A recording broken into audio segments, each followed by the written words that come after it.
Welcome back, everyone. Improving your life by managing your worries. Joining us this morning is Ocean Palmer, international worry expert and author of Managing the Worry Circle.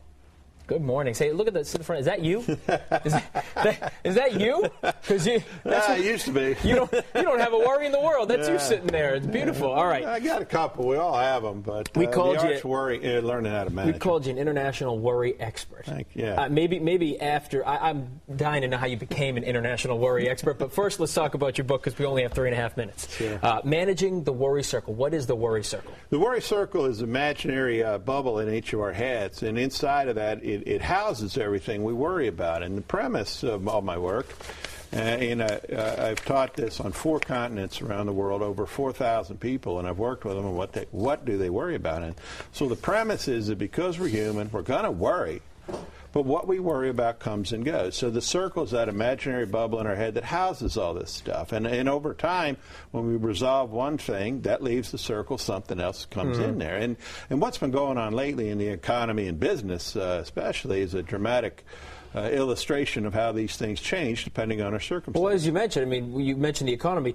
It seems to be that most people worry about money. That's like the number one worry? It's a huge stress creation thing, and money's very much a topic unto itself. When you don't have it, you think it solves everything. Then when you get it, you realize it doesn't.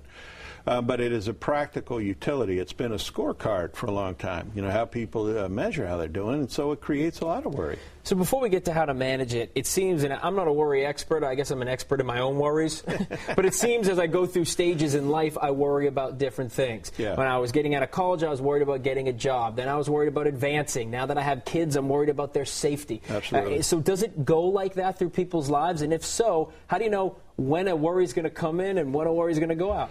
Well, a lot of that is choice, Bill.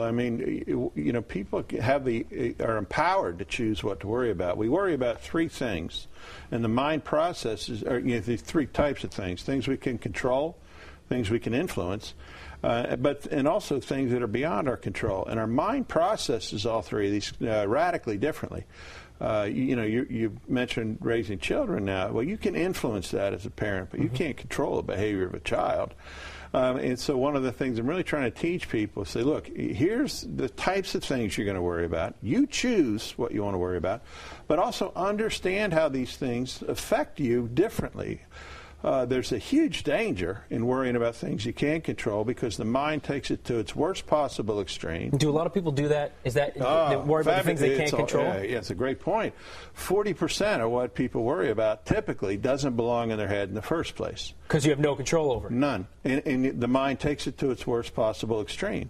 So I urge people to treat your head like a drawbridge. Only let things in there you want. And because sometimes worry is good. If it's something that your behaviors can control, this will inspire us to take action. And so sometimes it's a catalyst to positive change.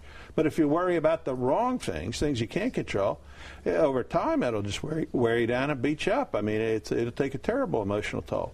But it's a choice. It's a choice. And over time, you're making different choices. And you teach people in the book how to do that. Do you worry? I worry a little bit. Worry about my weight. But I can Something you can control. Something you can control. That's why I'm a guest and not a host. All right. Ocean Palmer, thank you very much. Your name seems worry-free. Ocean Palmer. I like it a lot. All right. Check out the book. It's Managing the Worry Circle. We've put a link to Managing the Worry Circle on our website, which is 7online.com. Click on the See It on TV link in the upper right-hand side of your page, and we will get you to weekend morning interviews and tips. You'll see the book and begin to be stress-free. If you can control it. We'll be right back with a look at this morning's top stories. Stay with us.